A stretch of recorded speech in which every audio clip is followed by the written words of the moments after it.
So I'm trying to find a home for this model. This is the Hook's gas station. This was a kit of the month we did a few years back.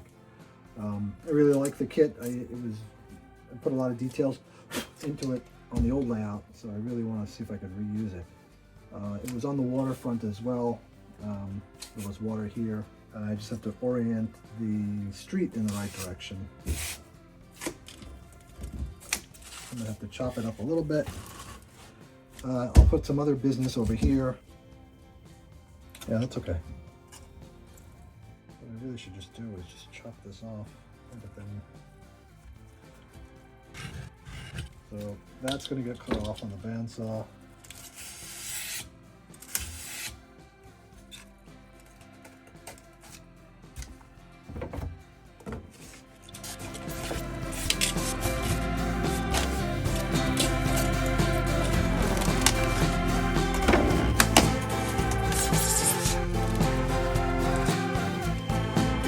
Hey, Sam.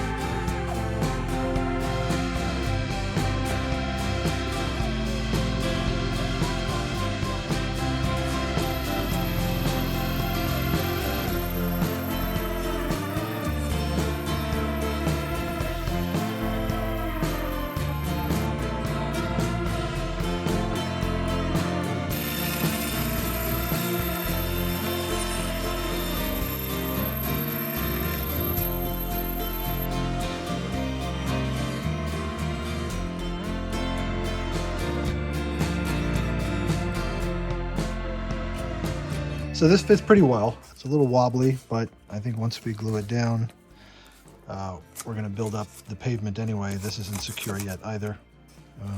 Actually, this is probably the better height, and it needs to go up right about there so we can build up to it. So I'm going to have to shim it. And in fact, we need to fill in this gap here where this was ripped off the old layout. So I've got some MDF scraps here that I can use to raise this up and shim it. So why is it so high? I gotta chop this one more time. So I shaved this off, made it a little bit cleaner, and now we'll get a better fit here.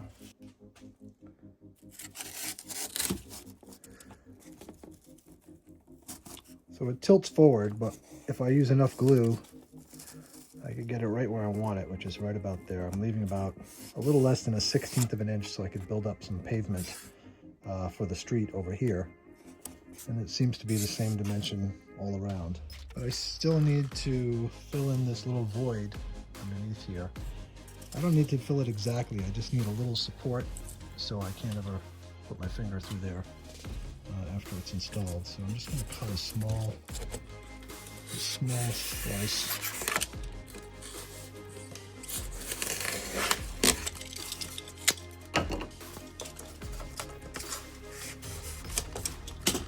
It's really just a support to catch that overhang right there, like that. Let's see if that's good enough. Not too high. You can measure all this stuff. You can go ahead and go nuts. I don't really care to. As long as it looks good, it's good to me. That's good. No measuring, see? But seriously, you can measure it if you want to, depending on how complicated it is. This is not that complicated. It's either going to be level and correct or not, and you can see it with your eye. I'm going to glue the edges too, just so it doesn't shift. And just give it a little bit more strength. And while I'm here, this piece has got to get glued in.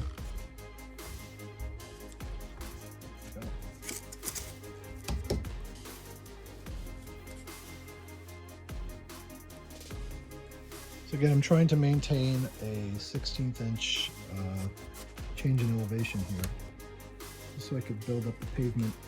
And since I have my MDF scrap, which is a 1/16 inch thick, I can check it, and this is flush. So that's pretty good. It's a little tilted in the back, so I'm gonna neatly break a piece off. Good enough. Shove it underneath here if I can. Yep. Okay, so I'm pretty happy with this location now. Once it's level with the rest of the foam, you could really kind of see it better. I always throw a car around just to get some idea of the road width. This isn't quite parallel with the road, but it's parallel with the seawall in the back, so that's fine. Basically, this will be a dead end. The road's going to come from over here, and then we're going to dead end to some other business, probably some kind of marine boat shop or something. That'll be anchored the end of this little peninsula here. So what I have to do next, once this dries, is get this road in. I'll probably pave this and this, and then assume this is kind of the footprint of the building. In fact, let's say it's going to be at an angle like that, like that.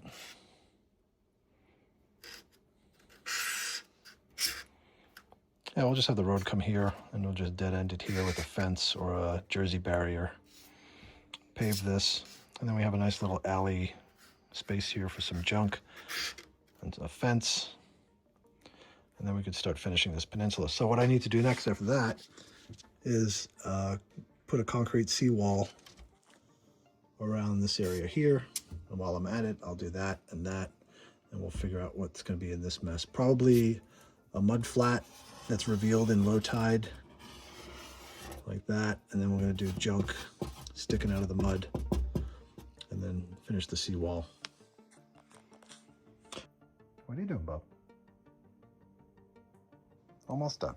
So I've mixed up some Sculptamold to pave some of the street here, and I think I'm going to expand the lot size of this structure, or this scene, because I'd like to add some more details, and I also need to get a car in here, so I need to bring it out like that. I could do it straight, but I think that's too big, and I think visually at an angle will be a lot better. So I'm just going to do something like that. So we can do a long fence there, pile all that fence up with junk. So it just creates another little opportunity for some detail there. Over here, I'm going to do this in concrete, so I'm going to stop the pavement right about here. I might as well make that continuous. So all of this, and going this way, I'm not sure what the road will be, but I can always add more Sculptamold later, or I could switch to a different kind of pavement material like asphalt using pre-mixed tile grout, or I could do it in cobblestone, but I'll worry about that later. I'm going to stop it. Might as well fill this in, so let's stop it here. So this whole area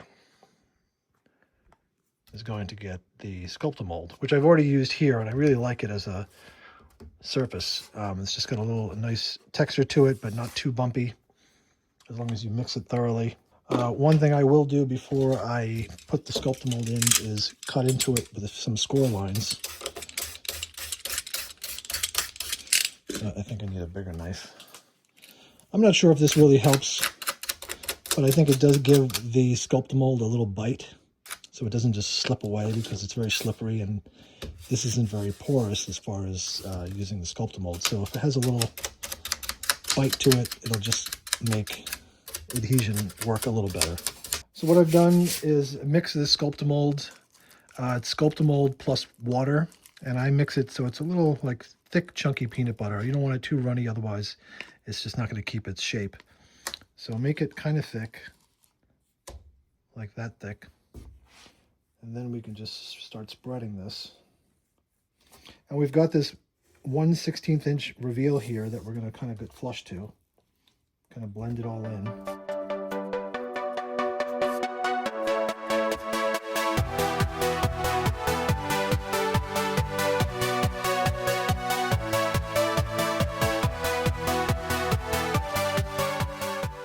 So now we have to let this dry. It'll probably take a couple of hours because it's humid today. But just make sure it's pretty smooth. There's no big lumps. You can always sand it later, but it's better to take care of it now while it's wet, and clean up your edges if you have to. So I'm using a ink wash. This is isopropyl alcohol, 91% plus some black drafting ink. You can fill the whole container and put in like a teaspoon of Indie ink, and it'll give you a nice dark wash. I'm not sure what I used to paint on top of this. It's probably grimy black acrylic, but we'll get something to match as close as possible. So I've got two acrylic colors here in these cups, and one is engine black, which is really too dark. I don't think I'll need it. I mean, if I do, I'm going to use a very small amount. And the other is grimy black, and I think this is more of a grimy black that I used here previously. And these are from a company called Archive X. They're out of the UK. They sell excellent modeling paints. And I'm going to use my alcohol and ink wash as well. So I'm going to go back and forth between the two, and just to dilute the acrylic just a little bit. This is the grimy black. Let's see how it looks compared to the existing one. And if it's too thick, go to the wash and it'll thin it out a bit. And we're just going to spread this around until we get something that looks close to that. So even if it doesn't match, that's fine too. I try to mix and match my materials just as they would on a real street where they've repaired it at different times, so it can look a little different.